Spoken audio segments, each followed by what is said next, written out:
How much do you hate your addiction or where your addiction has put you in life right now? And the truth is,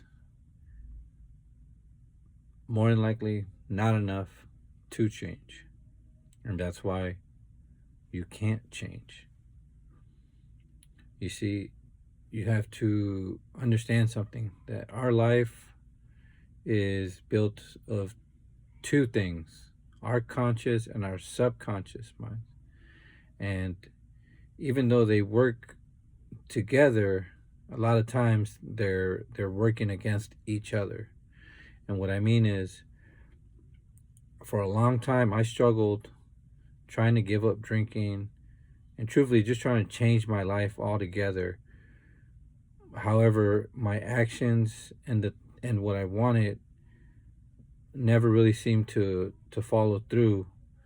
And it was because I was unaware that my subconscious was still set on my old program, which was victim mentality, not thinking very highly of myself, and not having a real faith in God and in our Lord Jesus Christ, that they would be able to see me through any struggle, and to know that a lot of things that have happened in my past and your past, that even though they weren't my fault, weren't your fault, it still lied in me to be responsible for how I handled myself. And to understand that even though problems will arise, things will happen, that, and I think this is very important for anybody to hear this, that even as you're going through the change, even as you've improved, even as you stop drinking, when things come up that just seem to make you feel like things are just not going your way, you have to take a step back and remember, okay, if this is not something that you caused, your vehicle breaking down, somebody, you know, basically setting you up to fail, things like that, you have to understand that when you have faith in God, you have to realize that these things have to happen. Quick story: a few months ago, somebody broke into my vehicle early one morning at the gym before going to work. This happened in February. The day before this happened, one of my work boots was giving me problems.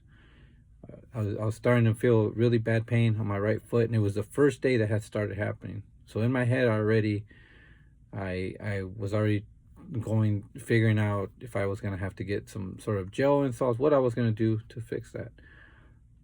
And I'm not making this up. The next morning, I go to the gym, I come out, my window's busted up, and whoever ransacked my vehicle realized I had nothing of value in there for them to take.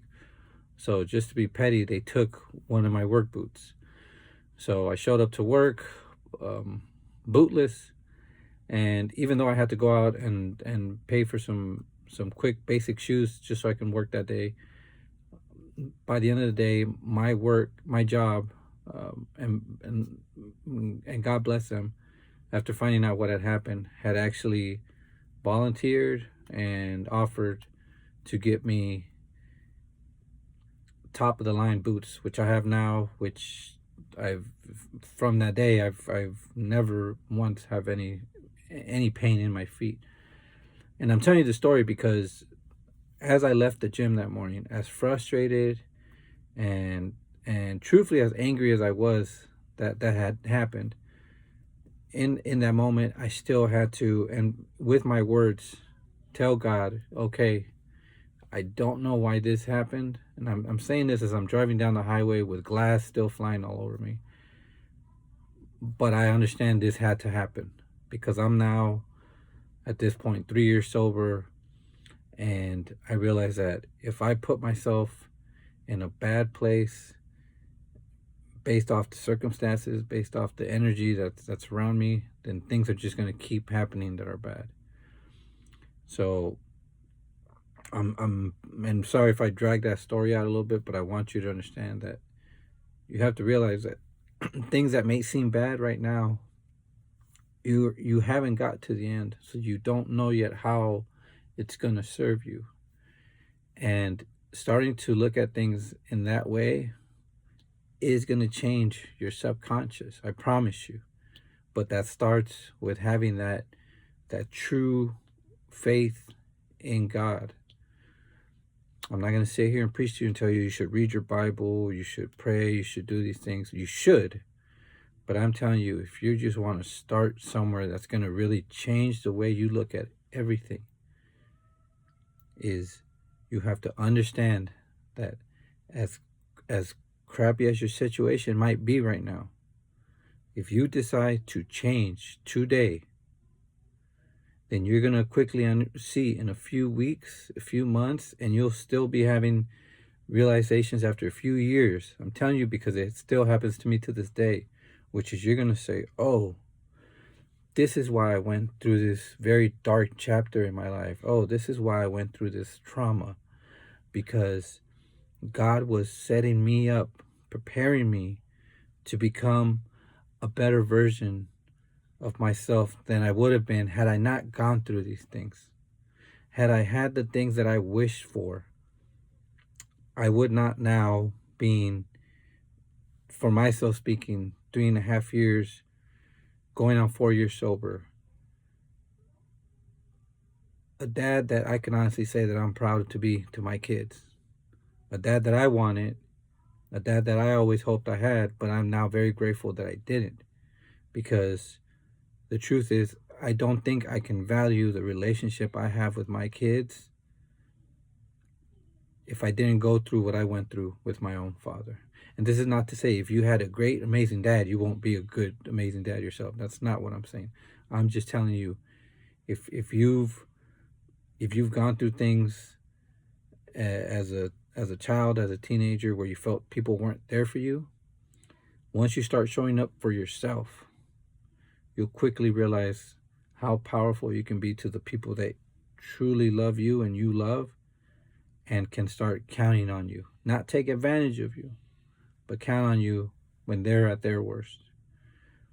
So again, doing this mindset shift of following God, of understanding that Jesus was the true king that came and died for us and is now the King of Kings.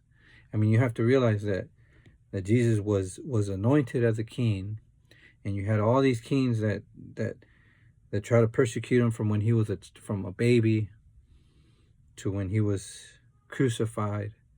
And all these kings, you know, if you study the Bible, you're gonna know their names, but the truth is, majority of people don't know their names, don't know who they are.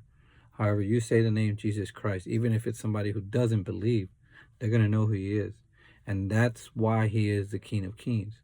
So when you're able to trust a king like that, and trust in a father like our heavenly God, then the challenges that are going to come towards you, you're going to understand that, yes, they're going to present difficult situations, but if you're able to go through them with a clear and sober mind and clear and sober eyes, then you'll see the opportunities that come with these situations. And it's incredible when it happens, because you're really going to a lot of times step back and say, whoa, I remember there was a time where the moment something like this was happening, I said, let me drink to figure this out. And that drink would lead into hours, days, weeks sometimes of just total binge drinking, consumption, feeling bad about myself, starting to think about everything that occurred when I was younger, why this happened, why this didn't happen. So please listen to what I'm telling you.